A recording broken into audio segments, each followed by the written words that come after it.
You're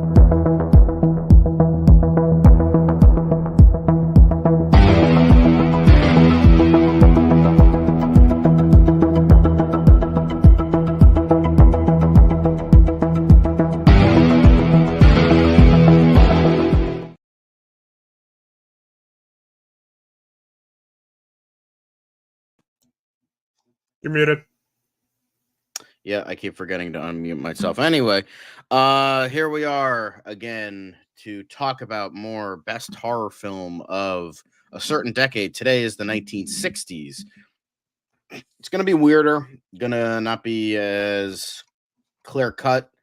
Gonna have a lot of unknown movies, a lot of movies I don't even know. So let's get into it, I guess. Joined by Cinematic Sterling once again. Hopefully more people hop on, but if it doesn't, then it'll just be a quick stream then. Anywho, so the first one we have, it starts in 1969, is the 69. Cremator. Is the Cremator. So this is, I believe, a it's hold on, let me look it up. I think it might be Polish. I don't know. It's Czechoslovakian, my bad. Anyway, so yeah, this is essentially, you know, a very strange movie. In fact, a lot of the movies in this year, except for one, I think, are all foreign films.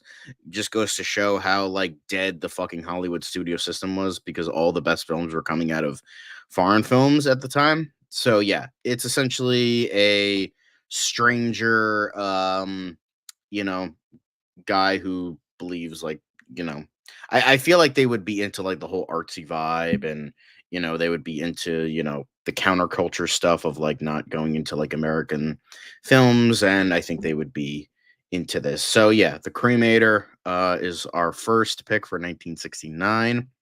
And then the next one we have is Blind Beast. It's a Japanese film. Most of these movies that have come out this year, I'm not too familiar with, unfortunately, but it sounded like an intriguing film, and I saw some very good reviews for it, so I ultimately decided to pick it.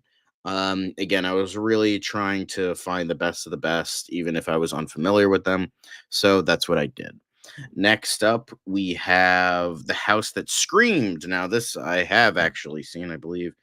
Yes, it is a French film.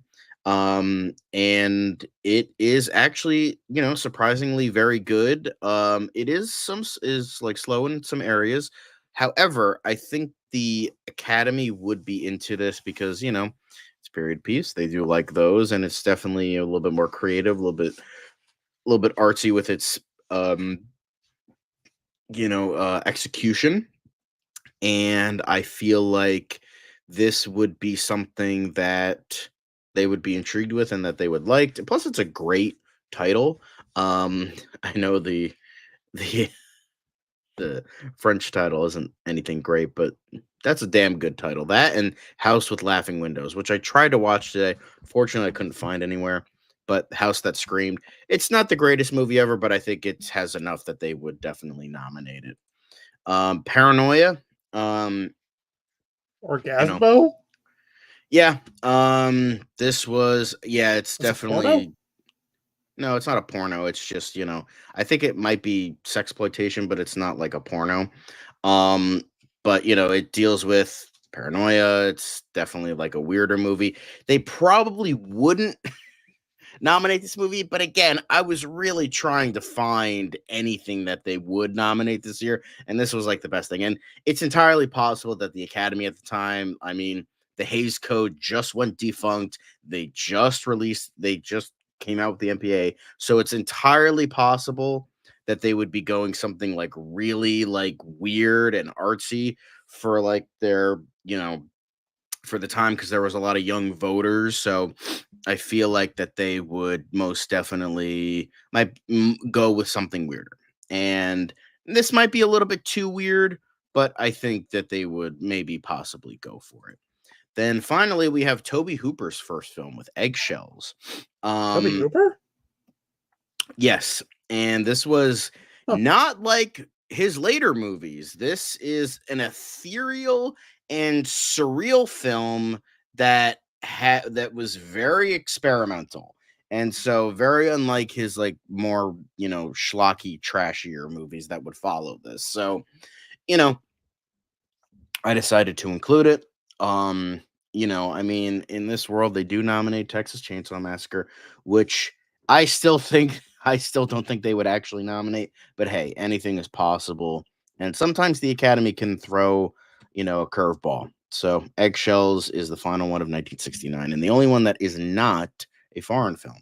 So, we move on to 1968. Finally, an obvious one. We get Rosemary's Baby.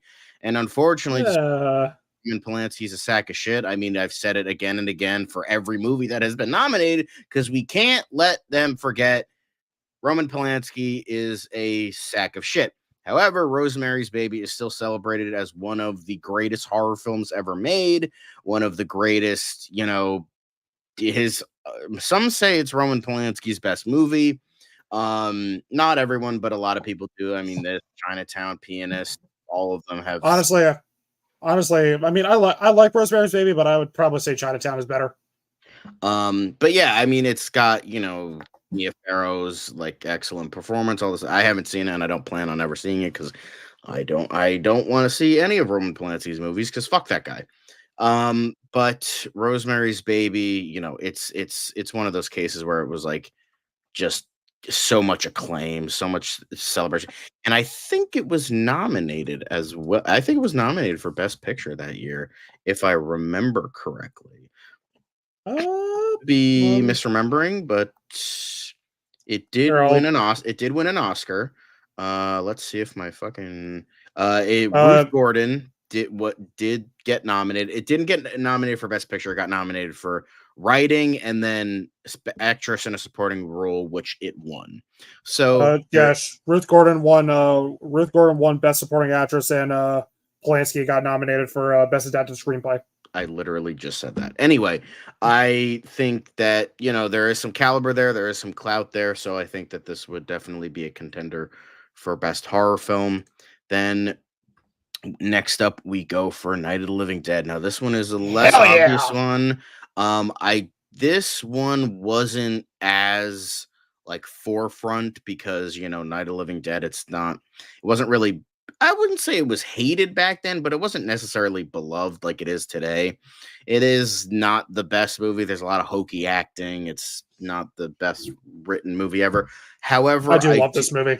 it's a great movie. It's just I don't know if the Academy Dawn would and go Day are for it. better though.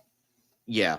But I think that they would maybe option for it because there is like the accidental commentary on like racism and like the civil rights of the 1960s, and it was like kind of like one of the biggest contenders of how the Hays Code eventually died. Like between this and Bonnie and Clyde, it just like they're like, yeah, this shit doesn't fucking matter anymore. So yeah, I think Night of the Living Dead is could be a contender. And even though it wouldn't be the most obvious choice for like an Academy choice, I think that there is enough here that they would be, you know, into it. And even at the end of the day, it's still a great movie. So next is Curry Neko. It's a very, dark and brutal film, but it's one of those like cornerstones of like Japanese culture with like, vengeful ghosts that Japanese is famous for.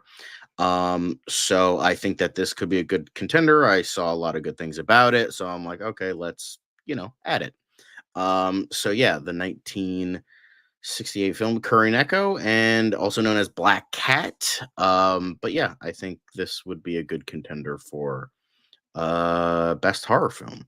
Next is Hour of the Wolf. We both now I finally see it, and I will say, um, it was very hard getting into. It's a very it's a very slow movie, a very slow burn, but I think with that um it's like horror is very subdued. It's more about like kind of the deteriorating sanity of Max von Sydow's character. And even though it has like kind of a bit of a schlocky title, at least like the American title, um I still believe that that they could be into this. I was more about like it's not like a clear-cut narrative, I think they would like the artsiness of it, and I feel like, that they would like something like this, and plus it's Ingmar Bergman, and I'm pretty sure they've nominated some of his stuff before, if I like for Best International Film. So, yeah, I'm I think sure. our I'm sure Seven Seal got some nominations. I don't think so, actually. Really? I think Persona got nominated for best far at the time it was called best foreign film. I don't know about Seventh Seal though. But yeah, I know you saw Hour of the Wolf. What did you think about Hour of the Wolf? I don't love it like most. I don't love it like most people do, but I do respect it. Of all the movies I've seen from him, my favorite is still Seven Seal. Yeah. It did win Cannes, the jury special prize at Cannes for 1967. Did not get nominated for any Academy Awards. Hmm. So yeah, Hour of the Wolf I think would be a good addition. Um, then Quiet Place in the Country, not A Quiet Place, but A Quiet Place in the Country. This has it has some clout to it with the actors Franco Nero and Vanessa Redgrave, who the Academy loves. They love Vanessa Redgrave. Love Vanessa Redgrave. So I think there is something there, as well as um it's like a good old fashioned ghost story and that kind of thing. And well, not necessarily ghost story, but you know what I mean, like kind of like that vibe. So I think there is some clout there in terms of what the Academy would like, and it's just I've heard it's a great movie. So next is 1967. We get to Quatermass in the Pit. This is going to I've be been meaning to watch this. this has been a recurring this has been a recurring will be a recurring theme with Quatermass movies, so stay tuned. But Quatermass in the Pit is the third film in the Quatermass movie series. It's based on the third and second to last serial of the Quatermass series. Um, but yeah, as I was saying, Bernard Quatermass is just one of those like iconic British characters, and I feel like I've heard Quatermass in the Pit is great. I mean I've seen the Quatermass Experiment, and we'll get to that soon enough. But I think Quatermass in the Pit, there's iconography there, and I've heard it's great, and I think they would definitely maybe be into like the idea of like, oh, Quatermass got a big budget, like sort of thing. And Nigel Neal did write it, so yeah, I think this has a lot going for it as well. Then we get to a Jose Mojica Marin's film, This Night I'll Possess Your Corpse, which is the second in the Coffin Joe trilogy. And while it is, I believe, inferior to its predecessor, it does have some things that are better than its I didn't predecessor. see this one yet. Um, but This Night I'll Possess Your Corpse is definitely, falls into that sort of darker vibe of foreign films that were really like going like really ballsy. Like Coffin Joe is a motherfucker. Like goddamn, he is such a He he's such a great is. like he's a great underrated horror icon, most definitely. But yeah, it just continues the events of the first one.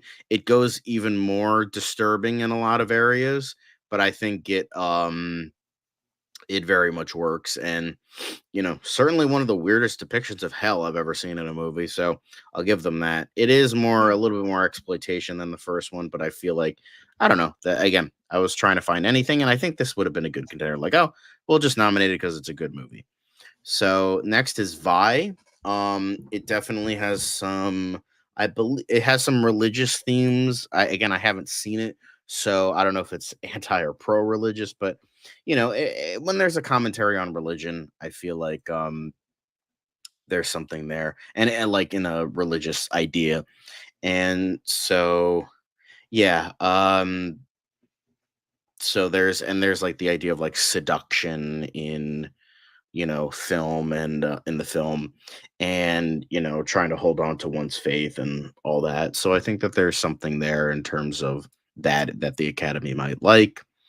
Then we get to Spider Baby. Hey Devin, since you've actually seen this, why don't you give your quick thoughts? I've seen this once. It's been a long time. This is around the time I was starting to get into black and white horror, Hmm. and I remember really enjoying it. I don't remember much about it aside Mhm. from Lon Chaney Jr. being in the movie, and that was what drew me to it because I became a fan of his dad because uh, the Phantom of the Opera was my introduction to silent black and white horror. That was what made me fall in love with it. Yeah. We'll get to that eventually too. But yeah, Spider Baby. I just saw great things about it, and it kind of deals with, the creepiness of these women, and it's got a horror icon in it with Lon Chaney Jr. So yeah, I think they would add it there as well. Next up, we have Wait Until Dark, one of the original disabled women trying to stop non-disabled men from taking something from her. So yeah, it's not. I mean, it's a little bit not the first. I mean, Spiral Staircase is I think one of, if not the first, to really do that.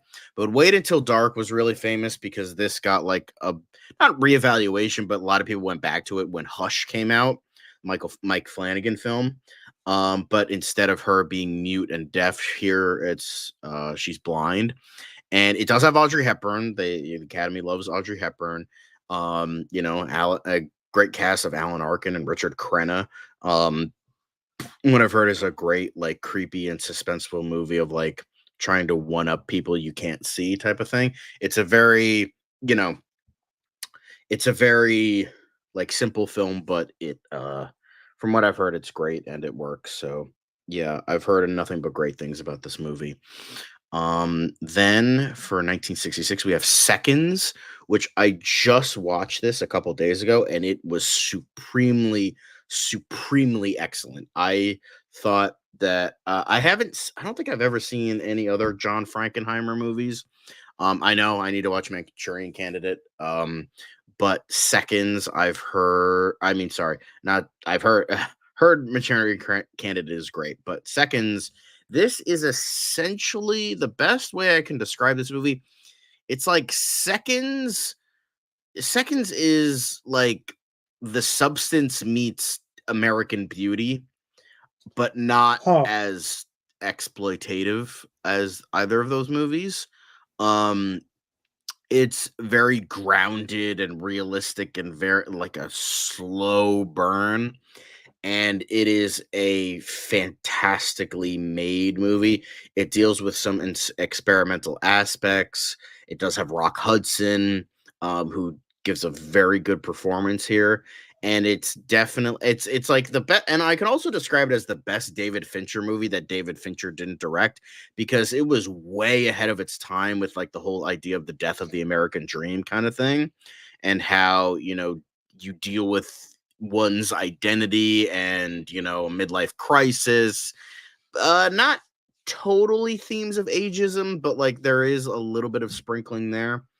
But it definitely, there's hints of like mental health issues, and this movie was definitely ahead of its time, very very ahead of its time, and I think the Academy just would respect what it's going for. And overall, just a yeah, this is definitely one of the best movies I've seen this month, because I'm slowly having a horror-a-thon, and this is definitely a very, very excellent movie. So I think the Academy would respect its greatness. It does have some clout. It does have some aspects I think they would like. And yeah, overall, it's just like it's one of those cases where I think they would nominate it just because it's such a great movie. So yeah. Now we get into Kill Baby Kill. It's a Bava film.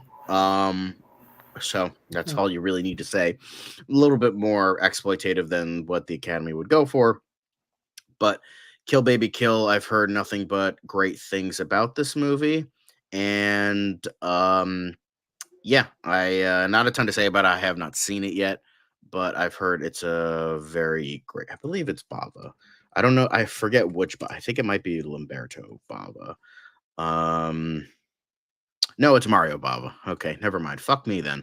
But Mario Bava did direct this movie, and he's, one of the most like celebrated Italian horror directors of all time. Maybe not the best, but you know, it's and it does have that period piece kind of vibe to it. It takes place in the early 1900s, so that also works as well.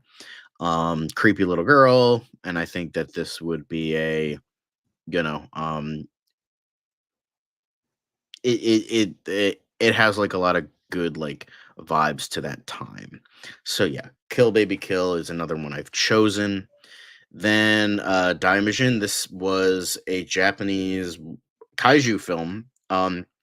It's pretty much the it's pretty much the Golem, but for Japanese um rather than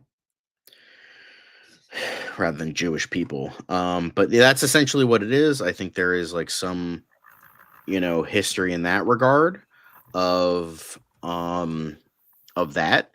And it is like I believe it's a series of films, but yeah, I believe all three of them came out in 1966. They all like were shot back to back.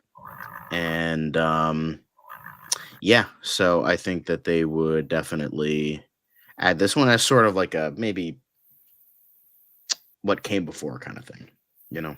But yeah, that's it for that one. And then The Witches, not Robert Zemeckis film, obviously not the Guillermo del Toro film. Well, it wasn't Guillermo del Toro, somebody he was produced it, but yeah, it definitely deals with like black magic and voodoo, hoodoo, and I think they would like witches as well. Like the idea of witches. I feel like that's a very a theme that I think that the Academy would like. I think they would like, witches. I feel like that makes sense. So yeah, that's the next one I've chosen. I don't have a lot to say about these movies because I have not seen a lot of them, but Same here. I just went through a lot of movies that were considered like the best of the best and like popular. So, there's only so much that I haven't seen every movie ever made, but I just picked the best I thought would work. Night of the Living Dead wins, by the way. I'll say that for 1968. What was the other one from 1968? I just forgot it, and I don't feel like going back. Yeah. Hang on. What did 1960? No, definitely not. Rosemary's Baby. That definitely wins. Dang, that's another good one. Shit. But yeah, Persona. I recently watched this movie. This is like considered one of the greatest fucking movies ever made. Apparently, it's like considered Ingmar Bergman's like magnum opus. It's like some of the greatest acting ever put to film. I recently watched it. I don't really like avant-garde movies that much unless they like really impress me. So I couldn't really get into this movie, but considering the fact of what it is, it's like unanimously fucking beloved. So I'm like, all right, I guess I kind of it's not hugely horror, but it is very psychological, but I feel like that they would kind of be into that. So that's why I chose Persona. But it is like a very like intriguing movie about like there is a bit of like sanity and insanity. There is like identity, obviously, with the title. There is like living one's life, like grass is greener on the other side. I mean, it's one of those cases where it's like every interpretation is correct, but it could also contradict another it's one of those kinds of movies, but it is unanimously celebrated. So I decided to choose it because, might as well, because a lot of people love it. So yeah. Next up is Repulsion. Again, Yay, more Roman Polanski.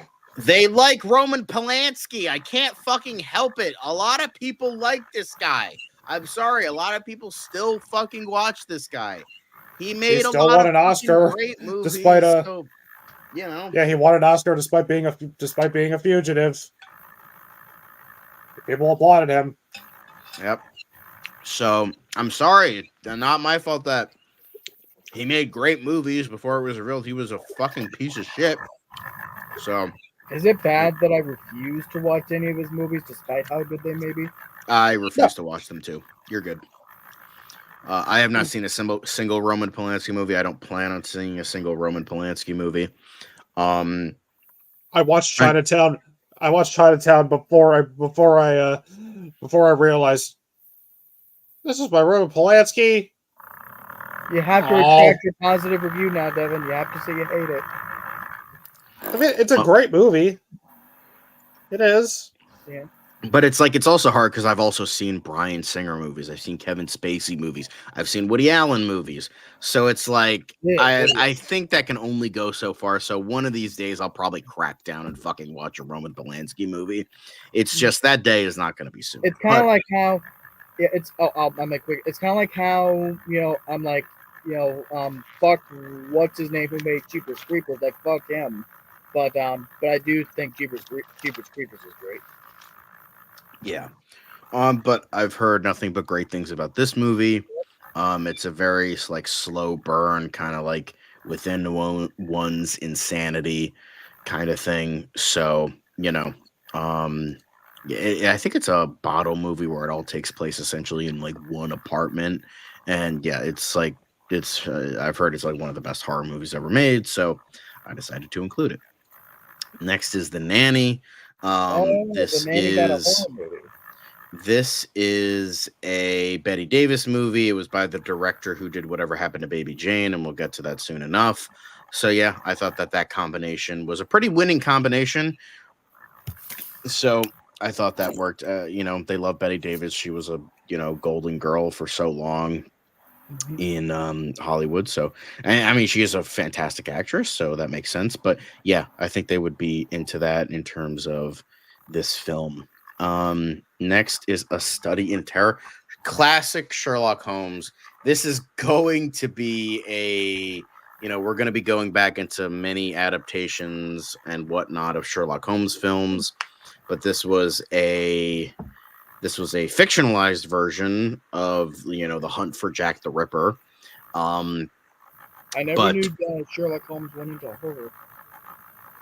It's it's very gothic. It kind of goes. It kind of leans into it a little bit, like with the atmosphere of some of his stories, and it fits that kind of vibe a little bit. But it's mainly mystery and that kind of thing. But yeah, A Study in Terror, I decided to include because I think they would really like, the Sherlock Holmes side, and then, it's got Jack the Ripper. That's a classic, classic, one of the first ideas of like a serial killer. So, unless there is one, I'd love to see like a modern day gritty, gory Jack the Ripper murder type film. Well, then it wouldn't. Well, yeah. I mean, I think that could be fun. It just, it depends on what people would aim for because, there's like the idea of historical accuracy and whatnot. But yeah, I decided to include this one. Sherlock Holmes, they like. I feel like they would like the mystery aspect, and Jack the Ripper as well. Yeah. I must have used. I used the same poster by accident. I apologize. I was trying to get through this as quickly as possible, so that's my bad. It happens. But yeah, The Possessed.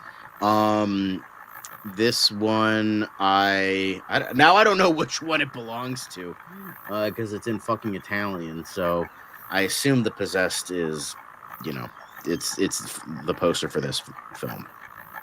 So yeah, The Possessed, it was just another really highly well-regarded movie, and I decided to add it. So that was essentially it. Overall, I feel like that, so yeah, this is not the Study in Terror poster. I picked the wrong one, but yeah. So it's the Possessed poster. That's my bad. It's anybody watching, and nobody's watching, so it's fine. But yeah, The Possessed is the next one I chose. I don't know if it falls into the idea of a giallo, but it might. It might. I don't know, but I saw that this was, great movie, so I decided to include it. Next is The Skull. It's a little bit culty, a little bit more campy, but it does have Peter Cushing, and it does have Christopher Lee, and it's an Amicus production. So And I feel like, Amicus might have been one of those, types of production companies that they would have a liking towards, because they produced a lot of great movies. So yeah, The Skull was another one. It's a little bit sillier, but it's it has the idea of like Marquis de Sade, definitely an intriguing concept, and got evil spirit, got ghosts. It's a fun time. Next up is Hush Hush Sweet Charlotte. I've heard nothing but great things about this movie. It does have, elements of, what's the word I'm looking? Elements of a period piece, because it like goes back to like that whole thing, and then descending into madness. It kind of has vibes of Shadow of a Doubt a little bit. But yeah, I've heard nothing but great things about this movie. It's got Bette Davis, it's got Olivia de Havilland, two gold stars of the Academy's liking. So yeah, I decided to include Hush Hush Sweet Charlotte. Then I did Onibaba. Devin, since you've been quiet, since you haven't seen much of these movies, what do you have to say about Onibaba? It's a damn good movie, that's for sure. Anything specific you liked about it? If I wasn't so sleepy right now, I would go into a lot more detail. But damn good movie. I saw it this year. I saw it for my Horror-a-Thon this month. Yeah, but I love the music. I love the creepy vibe. The night scenes are so good. Like, it's just so inherently like disturbing in terms of the tall grass, and like then there's just blackness surrounding them, and the mysterious samurai and the bizarre mask definitely had a lot of creepy vibes. There's descending into insanity, the themes of guilt, and it's overall a very well made and very creepy movie, and I really liked it. It did lose me at various points, but I think it's just a very great movie. Next to another Japanese movie, Kwaidan. Not a perfect movie. I think some of the tales they kind of get worse as time goes on. The one with the hair is very ridiculous, and the last one just kind of ends. And I get that was the point, but it still didn't work. But overall, it's still a very well-made movie and very well done. And it deals with a lot of different themes of like love, passion, and guilt is another thing. So yeah, I think Kwaidan does a lot of things very, very well. Next is Blood and Black Lace.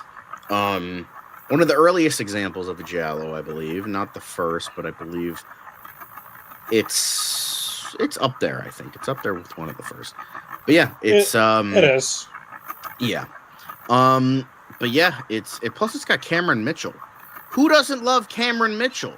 He's fucking excellent. Because every day ends with a Tums Festival, goddammit.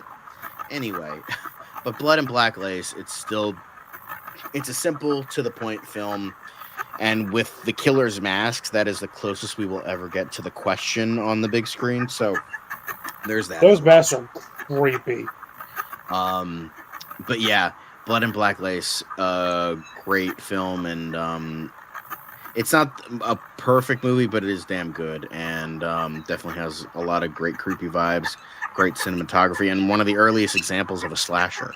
So, Blood and Black Lace, man. Then, Devin, what do you have to say about this one? At midnight, I'll take your soul. I really need to watch this out of possession course because At Midnight I'll Take Your Soul is a fucking awesome movie. I'd say this is probably ahead of its time. Just because of how gruesome and how graphic this was. Because at first, it starts off like kind of cheesy. With this witch warning you, oh, this movie is so scary, don't watch it. And then you have this guy going around trying to impregnate a woman so he could give birth to the Antichrist, and he's torturing people. Yeah. And he's like plucking people's eyes out with like his nail. Yeah. Just, that. And then like putting spiders on people and just fucking killing. Yeah. It's just like he's just a sadistic fuck. Like this was, if there was like the first of like a true modern horror icon, it would probably go to Coffin Joe. Like this guy could definitely be with like fucking Michael and Jason and Freddy and just no holds barred and just like fucking wreck everybody. And then his monologue towards the end of like expelling God is just It's fucking so awesome. Coffin Joe is a badass. Yeah, and I will say this was great. This Night I'll Possess Your Corpse was very good. Embodiment of Evil was definitely a disappointment. It just, unfortunately, with this movies where they felt ahead of its time, Embodiment of Evil felt very of its time, 2013, and it felt very torture porny. It felt like it had some intriguing aspects here and there, like the main story was good, but then there's just the torture. It just feels like, okay, they're just doing like garbage here and it just doesn't work. But yeah, but however, at midnight I'll Take Your Soul, and This Night I'll Possess Your Corpse, very good movies. I prefer At Midnight. I think it's a slightly better movie. However, both are great. So next up is The Haunting. Now, unfortunately, Mark couldn't join us today because he just watched this movie. And I will say I don't love this movie like everybody else does. However, I do think it had a lot of a great spooky atmosphere, great performances, degeneracy, like descent into insanity kind of vibes, and it's considered like the greatest ghost story of all time, or one of the greatest. Robert Wise is a great director. The Academy loves him, so I feel like this would be an easy go-to. It's great film. According to many people, I didn't care for it, but I know it's well regarded. I haven't seen it yet, but I do plan on it. Then we have The Birds. Devin, Hell you've seen yeah. this one, right? I fucking love The Birds. What do you got to say about it then? Definitely one of Hitchcock's best movies. Very. You know how I am with stuff happening to eyes. Yeah. And seeing the corpse with the eyes pecked out, that just makes me cringe. I love like the making of this movie just shows how difficult Hitchcock was to work with. Like he threw actual birds at his actors. Yeah. And I mean, Tippi Hedren being, that's goes without saying. But yeah, I actually will say I'm kind of glad Mark isn't here. I don't actually like The Birds very much. I watched it when I was younger. Maybe I need to give it a rewatch. But I watched it and I was like, yeah, that was okay. Like in terms of nature fighting back, I'll take Jaws any day of the week. But yeah, I'll even take Eight-Legged Freaks. I'm just kidding. But I just wanted to see if Zach was paying attention. But yeah, The Birds, great stuff, according to many people. So I included it. Alfred Hitchcock as well. But yeah, not one of my personal favorites, but yeah, it is a very, very beloved movie. Then we have Black Sabbath. Now, I will say, another movie I didn't love very much. However, I do have massive respect for it. Plus, it's got Boris Karloff, and that always wins. I respect this movie purely on the grounds that if it didn't exist, we wouldn't have metal as a music genre. So purely on that, I like this movie. Outside of that, it's a decent anthology. It's, it's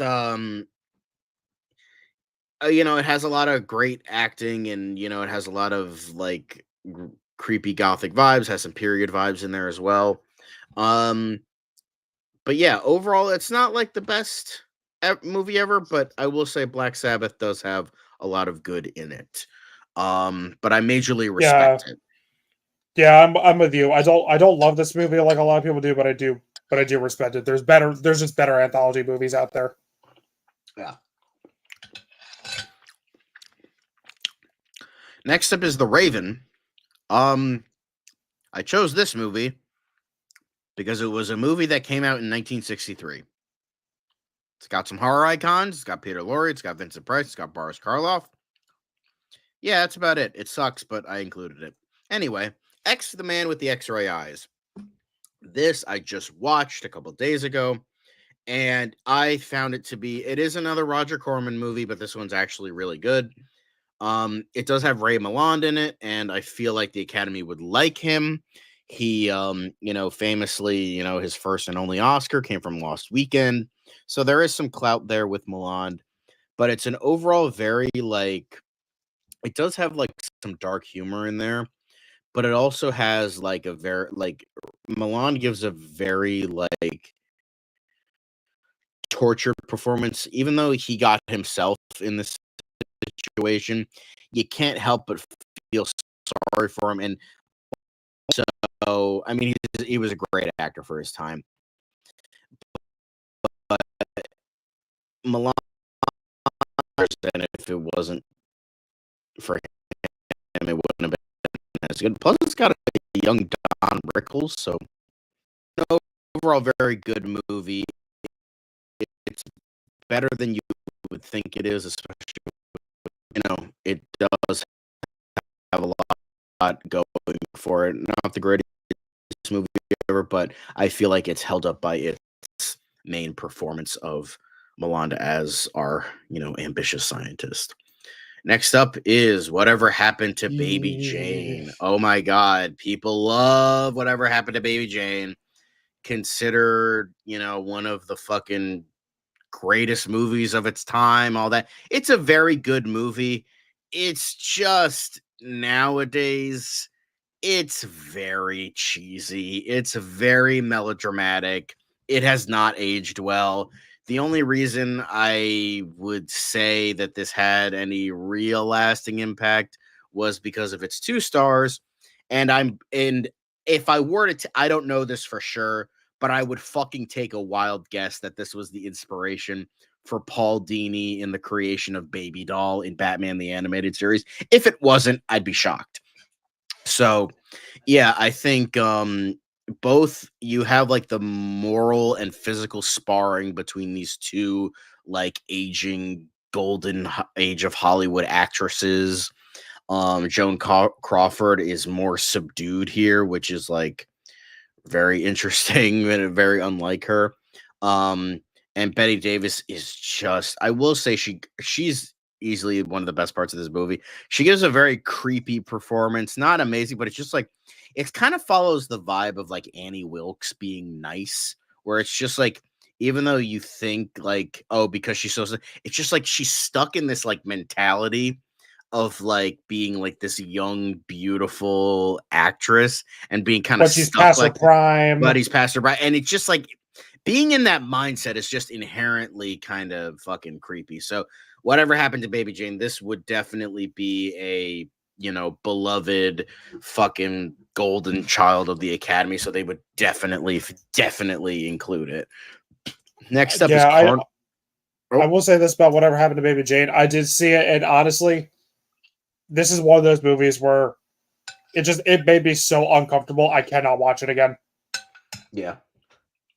Like the way the way that Baby Jane tortures her sister, which to be fair, I mean, it is kind of the sister's fault.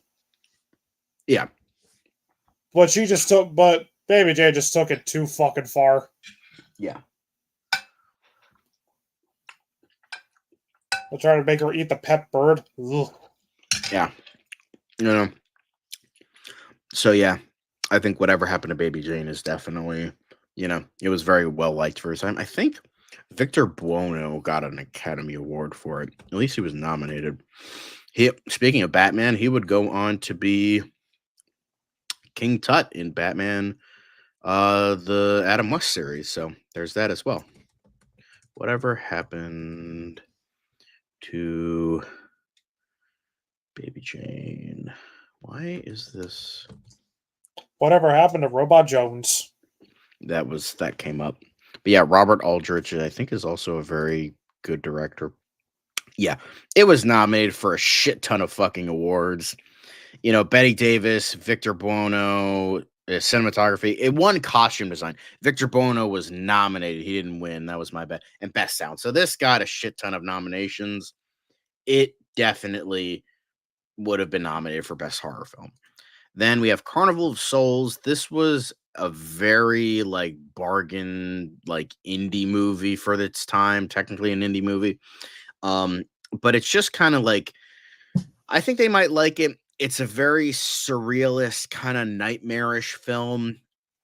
It doesn't make a ton of sense, but it's not supposed to. And I feel like they did a lot with so little. And it's definitely the fucking abandoned carnival is so creepy, and her dream sequences are so good. And it's definitely reminiscent of I don't think it was the inspiration for it, but it's interesting how the film lines up with Jacob's Ladder, although I think Jacob's Ladder did it a hell of a lot better. Carnival of Souls did a hell of a job with what it had, and the music is creepy. The main performance from the main actress, I don't know her name, but yeah, Carnival of Souls is just a very well-made and creepy movie. I need to rewatch it. I need to rewatch this because I watched it on YouTube, and the quality was for shit. So I have the Blu-ray now, so hopefully I can give this a rewatch in the future. It's not a bad movie. I don't love it, but I do respect its legacy and the impact it had. Yeah. So yeah, Carnival of Souls. Then Phantom of the Opera, one of the many Hammer remakes of the time. And this one had Herbert Lom in the lead role. But yeah, Hammer Productions, I've been using them for a while as nominations. They're just great movies, and I think that they would definitely be I think they would be a good addition. And Phantom of the Opera, it's classic. It's a classic story. I think they would like that. And I it's Phantom of the Opera. It's so fucking classic at this point.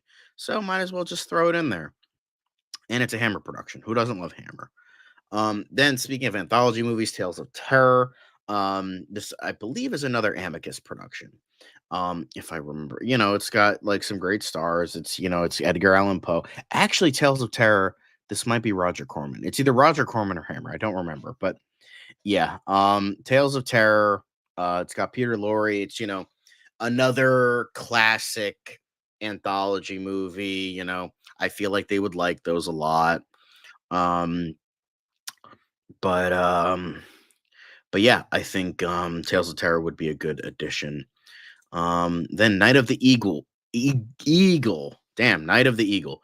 A woman who may be witch defends her husband for force. Yeah, so it has witch stuff. It has good premise. It's got some good actors in it, and yeah, that's pretty much it. Finally, some good fucking food. Now, and everyone says that The Haunting is the greatest ghost story of all time. Hell fucking no. It is The Innocents is fucking incredible. It is an incredibly excellent movie. This is one of the greatest films I have ever seen in my life. Deborah Kerr gives a brilliant performance. Even she said that she believed that this was the best performance of her career, and that's saying a lot. So it has some clout there, but it just, The Innocents does everything right. Freddie Francis's fucking amazing cinematography is just pure fucking excellence. This movie creeped me the hell out. It was so well made. Like everything about this fucking movie is just dripping in perfection. It was nominated for a couple BAFTAs, didn't get nominated for anything Academy related, but Deborah Kerr does have some clout with the Academy. So I think that this would most definitely be nominated. It is just, it's just one of those cases where it's like, I don't have to really explain it because it's just a movie it's that fucking good that it just speaks for itself. It has one of the best openings to any horror movie. It has, it can be dissected and analyzed to hell, just like the original story, Turn of the Screw. I haven't read the original book, but I haven't read the original Haunting of Hill House either. But The Innocents, it was kind of a shame because I watched The Innocents and then I watched The Haunting like back to back, and it was just like, oh, that's not even fair. So yeah, Devin had to leave, but that's okay. So yes, I will be, I guess Zach's kind of out of commission, but that's okay. But yeah, The Innocents is just an achievement. It's a fucking grand achievement of filmmaking.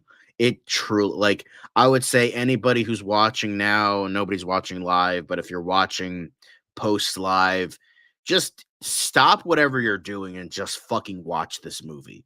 Just fucking watch this movie. It is just, it's one of the greatest horror movies I've ever seen. It's one of the greatest movies I've ever seen. It's one of the greatest leading performances I've ever seen.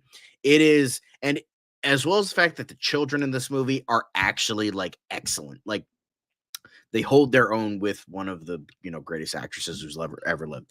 So you know what? Please, for the love of God, go out and watch this movie. I don't know where it is. You know what? I'm gonna look it up for you guys because I think it's it got a Criterion release. Fucking watch that. Fucking fuck the 2021 movie. That has nothing to do with it. It's nowhere. It is unfortunately nowhere. So go out, buy the goddamn Criterion release and fucking watch it, whether it's the Blu-ray or the DVD. I don't give a fuck. Go out, fucking buy it, fucking watch it. It's worth the money. I can't sing the praises of this movie enough. It is one of the greatest of all time. It's a goat. It's a goat ghost movie. I do like ghost movies. It's just this, nothing holds a candle. No pun intended. It just doesn't hold the candle to this. Nothing does. It really doesn't.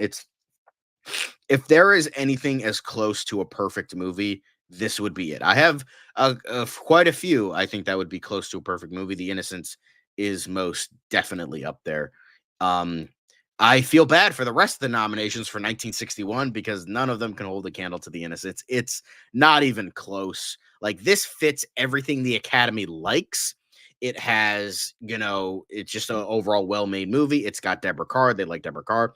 And it's got, and it's a period piece.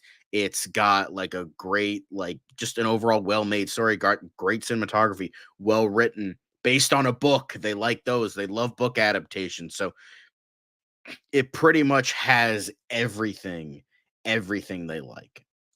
Everything. And it's just, God, it's just brilliant. Sorry, I went a little bit too much of a praise kink there, but I just can't help it. I love this movie too much. But yeah, The Innocents, amazing movie. Then you have The Pit and the Pendulum. This, it has, again, it's another adaptation. It's, Edgar Allan Poe. Although I use the term adaptation very loosely because it's not that much of an adaptation. It like has like a little bit there, but not a lot. But it is it's a fun movie. It's nothing amazing, but I think, it has some good in it. It's Roger Corman and it's again, not amazing. it's a good time. Plus it's got Vincent Price. How can you go wrong with Vincent Price? So, next we have The Curse of the Werewolf. Another, period piece. Plus it's got Oliver Reed in an early role for him. It's definitely a stranger look on the werewolf mythos. And so because of that, it's a little weird in terms of how he becomes a werewolf. You just kind of have to watch the movie to figure that one out. But I think Curse of the Werewolf would be a good addition to 1961, even though we all know what the actual, movie would be. But yes, Curse of the Werewolf, young Oliver Reed. He didn't get his clout yet in Hollywood, but he did a very good job here. And I will say the werewolf effects are quite good. Like, I will say, when it comes to Hammer productions, they got them. I mean, they weren't well adapted stuff, like in terms of, they even went less adapted, like with, for Dracula and, Frankenstein. But I still think that Hammer like went back to Universal stuff, saw what worked there, and just kind of doubled down on a lot of stuff. Curse of the Werewolf was very good. And we'll get to some other movies a little bit later on. But yeah, Curse of the Werewolf most definitely was a very good one. I respect Dracula and Frankenstein, didn't love them. The Mummy was great.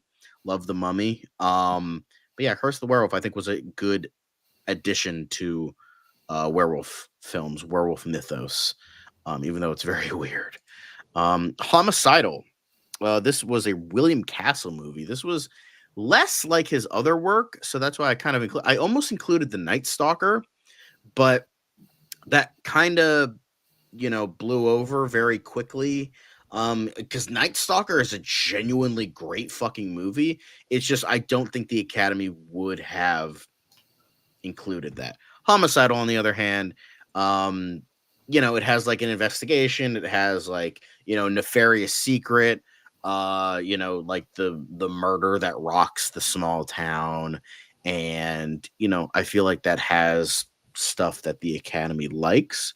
And it's one of those cases where William Castle didn't go super like gimmicky with it like a lot of his other movies. Not saying that's a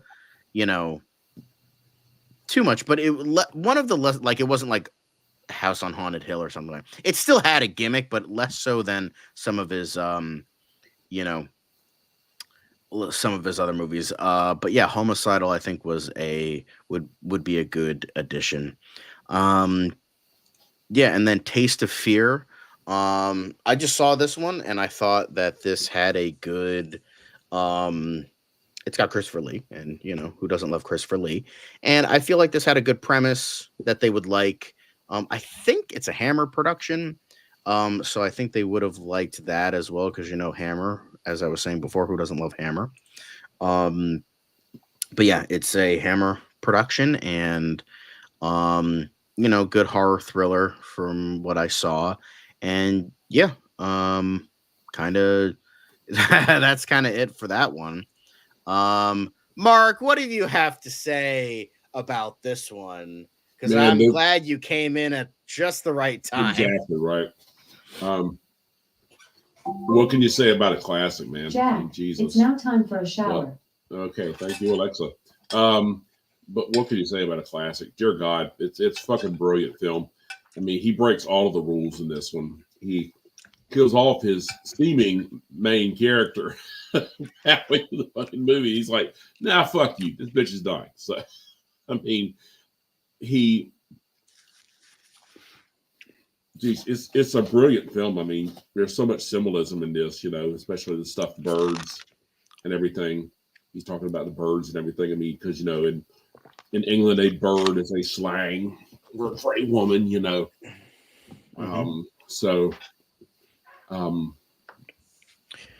Don't worry, I made sure to nominate that one. Don't worry, we did talk about the birds earlier, so gotcha.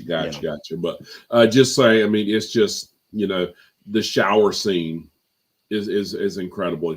Absolutely incredible. I mean, that long, everything from I'm just thinking of everything. It's all coming at once. Sorry, it's hard to just organize my thoughts. That long tracking scene when in the beginning of the film where it goes all the way through, and there's no camera tricks here. It actually goes right through the window, through the open window into the bedroom, or the hotel room where you see them, Janet Leigh and, it's so forth and so on. But I mean, it's a I very agree. brilliant film. Yeah. It just does everything right. Like I might prefer the sequel a little bit more just because I love the character study of Norman. Like that's just so intrinsically intriguing to me. Like it's because it scratched that itch. And I think like, not saying Psycho is not a brilliant fucking movie. It is a brilliant fucking movie. A lot of people have said that it's not Hitchcock's magnum opus, but it's gonna. But I like. Okay, I haven't seen every single one of his movies. I've only seen like a handful. But Psycho is probably my favorite. I don't know if it's his best movie. Everyone says Vertigo is his best, but Psycho is most definitely at least up there for me, and for me, my personal favorite. But Psycho. I would say, brilliant. that's my personal favorite. It's always been my favorite of his. If anything, I would say Rear Window is very close. When this or Rear Window, I would say was his magnum opus. Vertigo, I really liked, but I don't think I still think Psycho, The Birds, and Rear Window are better. But I mean, Rear Window is definitely up there. I also North by Northwest is another great one that's less like suspense, but that's definitely up there. I mean, who can't go wrong with Cary Grant? Seriously. But yeah, Psycho is definitely just dripping with excellence. This Psycho is I mean, it's just like, I know it's like what is there to say, but hell, I went on a whole like 5-minute praise rant. I don't know what the opposite of a rant was for The Innocents before you got on. The Innocents. I was like, guys, go out, buy the Criterion. It's not a bit fucking The Innocents. That just goes to show, like, don't get me wrong, The Haunting is a cultural touchstone. Do not get me wrong, but I kind of hate a little bit that The Haunting gets so much more love than The Innocents does. Yeah. The Innocents is not available for streaming anywhere. Yet everyone goes to The Haunting. And don't get me wrong, The Haunting is a decent movie. I didn't love it personally, but it's just like The Innocents was just so much better. Deborah Carr was just so excellent. I'm gonna end up repeating myself, but I just think that like it's just kind of a shame. I'm like, go out and watch it. But yeah, same with Psycho. Everything that has been said about seriously. how great this movie is. And it's Anthony Perkins too. I forgot to fucking mention Anthony Perkins. He's not in this a lot comparatively, like to what would be the sequel, but Anthony Perkins just goes to show that like he just nailed it. Like even though that wasn't like the book, the book kind of looked more like this. But Perkins with what Hopkins had in mind.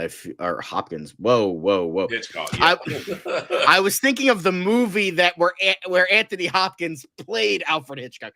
Jesus Christ, Hitchcock had in mind. Hitchcock. Sorry, I forgot the name of that movie, but it was with Helen Mirren. But it was about the making of Psycho. It was pretty good, but I forgot what it was called.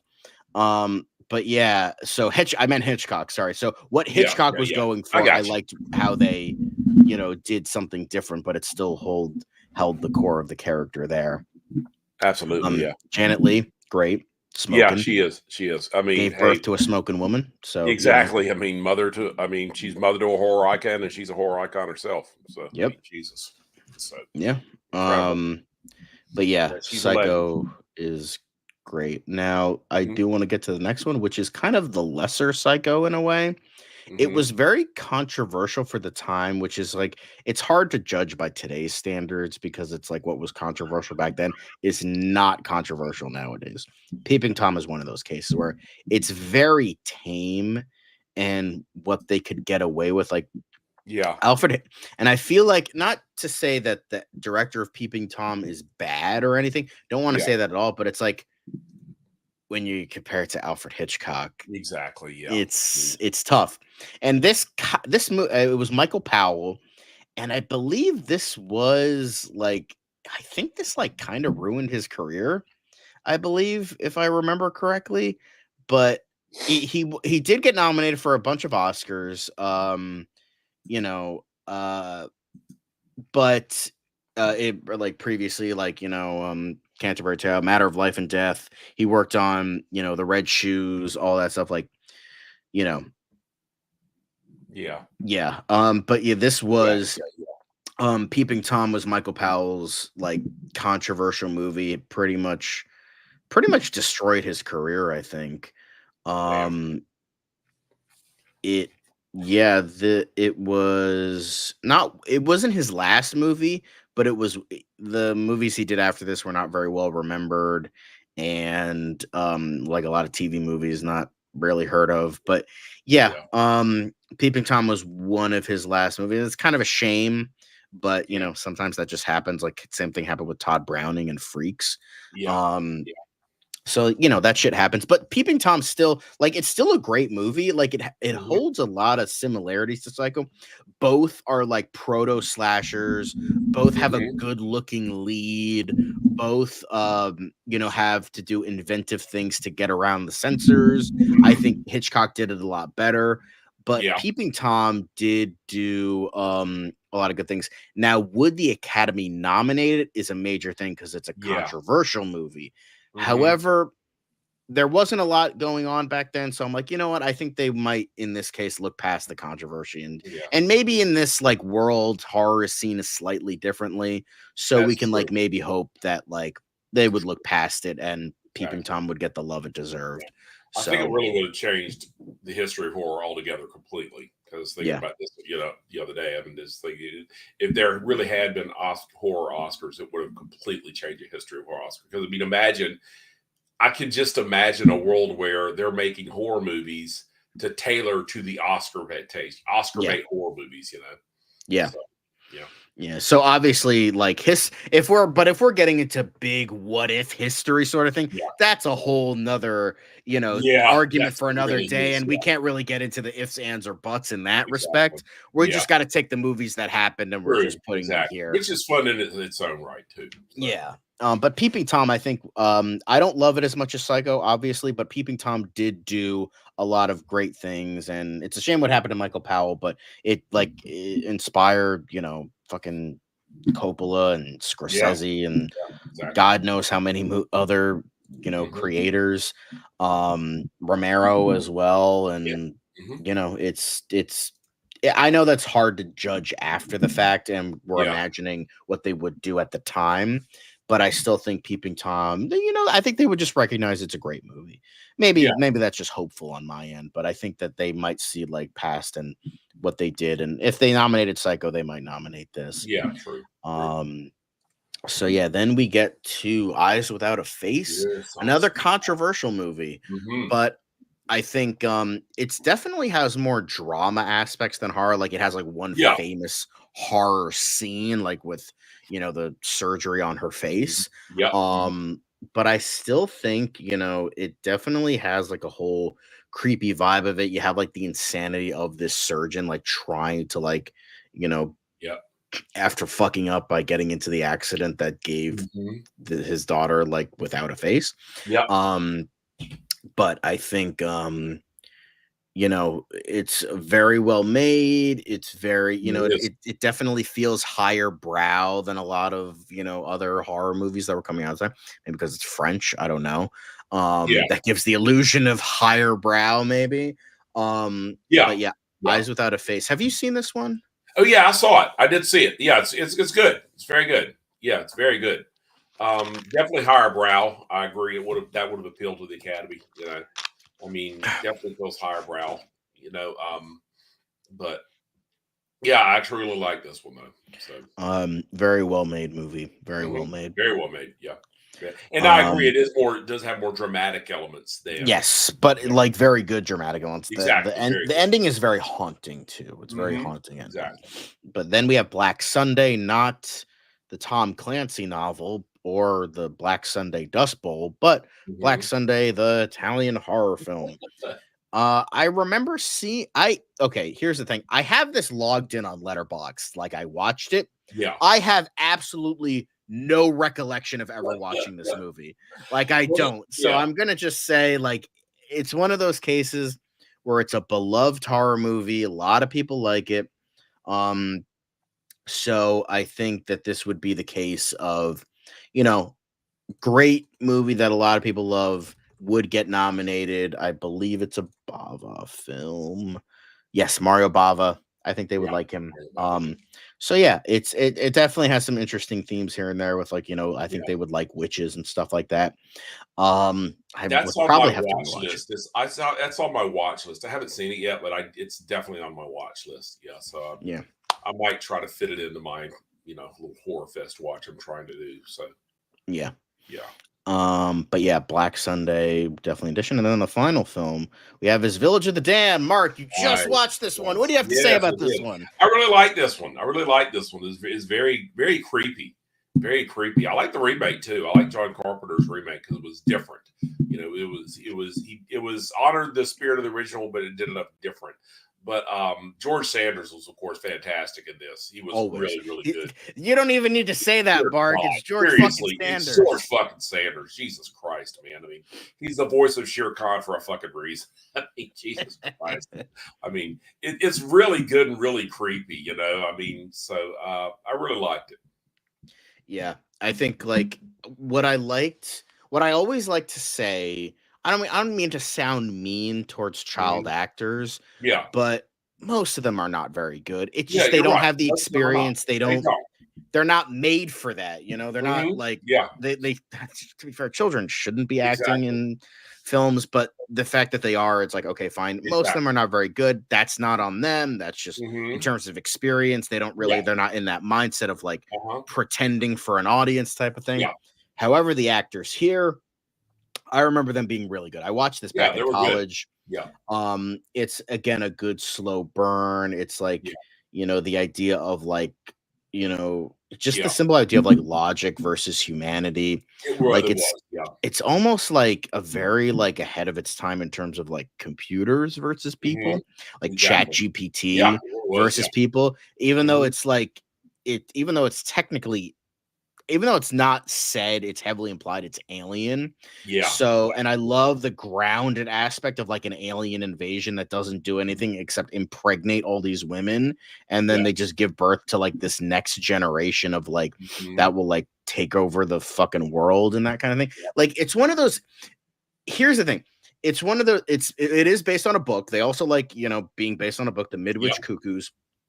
But on top of the fact, it's like, this like could be in like, if it wasn't based on a book, if you just take the premise, this could be like a schlocky B movie. Like aliens impregnate women, they give birth to evil children. That should be the schlockiest 1950s B movie premise.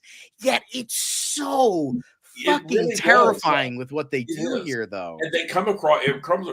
One of the things I like about the best is they don't even bother to explain exactly how it happens. No, or literally what happens technically. I mean, they just you just have to kind of figure it out for yourself. So I mean, I really like and respect that. Which makes it even creepier. And like you said, the kids were very good, especially the one boy who did most of the speaking for the kids. Yes. So I mean, he came across very flat, even toned. Yeah, but like it worked. Yeah, exactly. And I think that's where George Sanders did so well. Kind of, he was logical. They portrayed him as being logical enough to kind of cover his emotions underneath, to bury his emotions underneath, so they could not see. I love the way John Carpenter did a twist on that. His was. His seemed to be more that Christopher Reeve was more emotional, had more humanity. It was emotions that were their weakness because they could not read. Like, he imagined the ocean and just how beautiful it was, how much smaller that was. He added sort of a spiritual aspect to his. Yeah. So I mean, it was because religion has often been a theme in a lot of his movies. You know that, so Yeah, I mean, of course, it made sense because I mean they could not understand that, they couldn't fathom that, so I mean they couldn't read his thoughts and like, what is he thinking about this stupid ocean for? So I mean, but yeah, I really like both of them, but this really good. I'm curious. I haven't seen the sequel. I've heard it's like okay. It's not like bad, but it's not like as good as this Children of the Damned. Where it's like it's similar, but like very different in like interpretation of what like the children are and whatnot. But yeah, I think this is just one of those cases where it's just an overall great movie, and I think they would. I don't think it was ever nominated for anything. I mean, George Sanders might have been nominated because they love George Sanders. That's another thing the Academy would like. They love George Sanders. So he's one of their like golden boys, as I've been kind of saying throughout this video. Is they have their golden people that they like to, It got nominated for 2 Hugo Awards, and that's it, which is surprising because it was very well regarded for the time. Maybe it wasn't. I don't know. Who knows? But Village of the Damned, overall, a great movie, and I think a fine addition. But that is it for the 60s. Obviously, next Tuesday, we have the 1950s, but all of the forms so far of everything we've done are in the description below. It's all of them. It's the 1960s to the 2020s. So if you please fill those out, that would be great. But yeah, I was aware that this is definitely a little bit shorter than some of my other ones. It's hard to like talk about movies that I haven't seen. I'm just going off of like well-regarded reviews, or on top of the fact, movies I just have to find like a horror movie because some of them are just not very good. So I really gotta find like the best I consider the best that I would what was Academy caliber, which is going to be harder definitely next time since not a ton of horror movies were coming out because it was mainly sci-fi movies that were like the big like nuclear threats and like alien threats. Some of them do have horror kind of elements, like, of course they do, like Them, Invasion of the Body Snatchers. Obviously I'm spoiling a little bit, but that's okay. But yeah, so that is it for the 1960s. A lot of weirder movies. This was kind of like a big turning of the needle where it was like kind of going against like golden age Hollywood to like more experimental counterculture stuff until what we already covered with the 70s and 80s, which was more like you got 3 classics right there in the 60s, Black Sunday, Eyes Without a Face, and Psycho.